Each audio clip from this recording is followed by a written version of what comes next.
मेलमा जहिले पनि sex chromosome चाहिँ के हुन्छ त ह्युमनको केसमा एक्स र वाई क्रोमोजोम हुन्छ भने फिमेलमा के हुन्छ त एक्स एक्स क्रोमोजोम हुन्छ। यो रिप्रोडक्टिभ सेलमा मियोसिस सेल डिभिजन हुन्छ।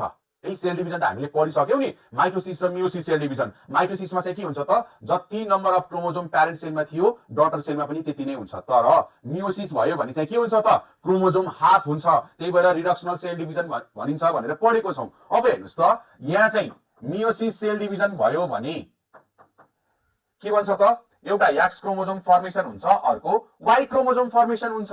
त्यस्तै यसमा पनि के हुन्छ त मियोसिस भयो भने एउटा एक्स क्रोमोजोम, अर्को पनि के नै बन्छ त एक्स क्रोमोजोम नै बन्ने गर्छ। अब हेर्नुस् है, यो ग्यामेट बनिसके पछाडि, यी ग्यामेटहरु सेक्स सेलहरु बनिसके पछाडि, स्पर्म र ओभाहरु बनिसके पछाडि यदि मेलबाट एक्स क्रोमोजोम आयो, मेलबाट के आयो त एक्स क्रोमोजोम आयो, फिमेलबाट पनि एक्स क्रोमोजोम आयो भने अब बन्ने अफस्प्रिङमा के हुन्छ एक्स एक्स क्रोमोजोम हुन्छ।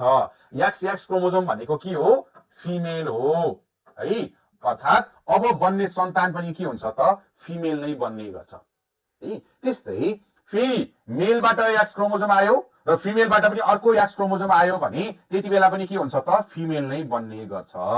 र अब हेर्नुस्, यदि मेलबाट वाई क्रोमोजोम आयो, मेलबाट कुन क्रोमोजोम वाई क्रोमोजोम, र फिमेलबाट एक्स क्रोमोजोम आयो भने त्यति बेला बन्ने अबको अफस्प्रिङमा क्रोमोजोम के हुन्छ एक्स वाई क्रोमोजोम हुन्छ। अब यो एक्स वाई क्रोमोजोम भनेको के हो मेलमा हुने क्रोमोजोम हो, अर्थात नयाँ बन्ने अब बन्ने सन्तान चाहिँ के हुन्छ त मेल बन्ने गर्छ। त्यस्तै अर्को एक्स क्रोमोजोम फिमेल र वाई क्रोमोजोम मेलबाट आयो भने चाहिँ के हुन्छ त फेरि एक्स वाई नै बन्छ।